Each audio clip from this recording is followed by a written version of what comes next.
UBI, or Universal Basic Income, in its simplest form, will not fix any problem in society, or very little, and I'm going to explain why, which based on previous videos, which I'll link about, and specific points, and then I'll make 4 to 10 points about, depending on how you split it up, and I'll also show you the much better alternatives. Well, the first problem with UBI, or Universal Basic Income, is that it has nothing to do at all to prevent that items are cheaper in bulk. I went over how this before can create big problems, and I'll link the video. Basically, if I'm a millionaire, I can buy stuff cheaper than you can because I can buy in bulk. Also, millionaires or very rich people can buy stuff cheaper because they can also plan ahead. They can buy better insurance in case their car gets wrecked. They can get better items in case blah blah happens. They can put the money into preventative health care measures so they never get sick in the first place, unlike a poor person which can't afford it. Being rich means you get more items cheaper. UBI doesn't fix that problem to a large degree. You still have rich people that can earn a lot, buy stuff in bulk a lot better than poor people. It also does nothing directly to fix problems in the community that are cheaper to do with a law cast on. No one can buy, very few people could make a better transportation system. However, if you put a lot of money into taxes, you can together make a better transportation system that helps everyone more. Everybody puts $1,000 in a pot, everyone gets something worth more than $1,000, but you need that initial investment, which can be millions of dollars. So it will do nothing to transform the community with better roads, large-scale healthcare projects. It won't affect new construction projects. It won't pay for new schools. It won't do any of those big-scale, massive projects. And it will not fix massive redistribution of food or something like that, which might take a lot of money to buy a bunch of food and then spread it out. And it's cheaper to buy a bunch of food for a whole community in bulk, as I discussed previously. And it also can cause the inability for poor people to buy stuff in bulk, can cause slowly a toppling of values where the value does not reflect the real value. I do go much more in depth into a previous video, which I'll link. So that's the first point. Second point, it does not fix in any way healthcare inequality or insurance problems. So if I am a person that has a chronic health condition and I have to spend a lot more money on just staying alive, well, even with this new system, I'm going to still have to spend a lot more money to stay alive. It does not fix. If I am from a poor district and I need to spend money to move out to a place where I might go to better school, I still have to spend that more money than a normal person. It doesn't fix people that have to spend more money to get something. Something that will do much better than this is something like reforming the whole healthcare, building new hospitals, making sure that everyone in every district has better health and education at first. This will be a much more direct approach and will cost a lot less.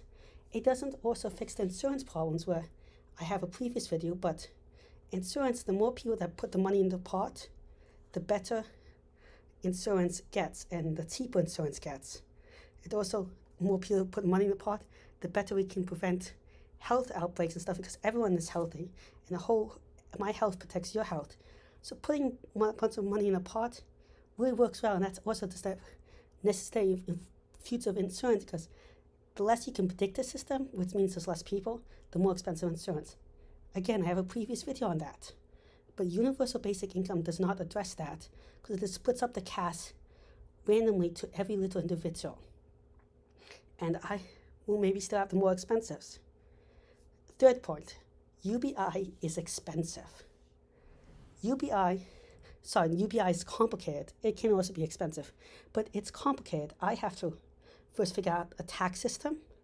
Then I have to make sure no one is messing up the taxes or not being taxed. And I have to figure out all these complicated things. Then I have to figure out how to distribute the money fairly, so everyone gets the money, but no one gets more money than that person unfairly. This means it's a lot more complicated than if I just tax everyone and took that money and built a hospital, or paid someone's bills when I know they need it for a healthcare outbreak. It becomes a much more complicated distribution problem oftentimes. And in this complicated thing is something that I forgot to mention, a fifth point. Point 3.5, I'm going to just add right here. Undocumented. See, my system, welfare, better roads, better schools, all that stuff will also help undocumented people much more, or people that aren't as good documents. So this system does not help undocumented people. I'm going to add that point as a different color so you can just really see where it stands out. So that's when I just start off. But I think it's important to note. A fourth point that is very important is, if I'm a landlord or someone that charges people money, but especially landlords, I see that if I know everyone has now $1,000 more of disposable income, I can easily just charge everyone $1,000 more and negate that impact. If I know everyone has $1,000 more, why don't I just increase rent by $1,000 more? And as a landlord, that can make me so much more money. If I'm renting out 2 properties and I know both of my tenants now own $1,000 more, I just charge them $1,000 more, and I, as a landlord, make $2,000 more, and I have just nullified the impact of me fixing out any income inequality. So you're not preventing that, or you're not preventing other places from charging more money.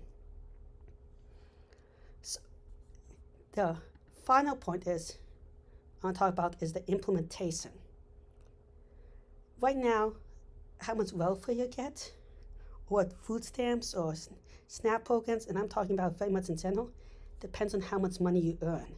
So just by raising a little bit more money, these people won't have access to food stamp programs, or various food stamp programs, various healthcare programs, various other benefits. And all these programs, not having access to it, can be much, much, much worse than before, because food stamps, as I discussed before, are hard to take away than the money you earn. The harder for a person to charge rent on that, or healthcare benefits, or something like that. They're much harder to take away for a renter, but now you have something the renter can just take away. So in fact, you might reduce welfare. You also could cause it by also where you're getting money, how you getting money from taxes. If it's a tax on income and how much power and on the rich, fine. But if it's a sales tax, it could hurt the poor, because a sales tax is a regressive tax. A sales tax usually impact poor people more than rich people, because of the items that do it, and unless implemented on financial instruments. A sales tax on food would be awful, because everyone needs food. Maybe on luxury goods, but then it's the end of the line luxury goods. But then if we even put a sales tax on luxury goods, what's stop them from making other goods that are not luxury more expensive? A direct income tax might work, but this all has to do with how would you do it, and how do you make sure no one is escaping the system. So what are the alternatives that could work? Well, first of all, just better welfare, better universal health insurance, putting money to make better schools, better water systems, better transportation systems, better food stamp programs. You could also increase the minimum wage. This is very different than UBI. The reason why increasing the minimum wage here is different than UBI is it's directly taking money out of the rich or the people that own people. So avoid some of the problems about the rich charging more or the rich also getting it. But also, people do not know who's the minimum wage workers as much. So it makes it a little harder for them just to all around increase prices. And if you make the minimum wage connected to the standard of living, which you could do with UBI, but it's more complicated, if you make it connected to the standard of living, then if they increase the prices, the minimum wage also increases, proportionally, and it just controls it, but it's much more into that. It's also, the minimum wage will help, like welfare will help undocumented people much more, and it will just help people that do not have as best documentation, and it's a lot easier for the government to implement with less things to keep track of. Workers' rights, making sure that no worker is overworked or they have rights to healthcare and safety or time off. Another one, final one, will be market control, so making sure that no one can get too powerful or use unfair market instruments. These are alternatives that would work. Am I totally against UBI? Actually, no, because UBI would give you more flexibility with your money. But all these stuff has to be in place before we even think about implementing UBI. You have to have a very good state. Otherwise, before UBI would return any net benefit, it even might be harm by reducing certain welfare aspects. This should be our main focus. This is where the money can do the most good. Thank you very much. Please like and subscribe and share this. Recommend and find it really does help the channel. Thank you again. And I will link all the videos I made previously, which have the citations on each of the things. Thank you again.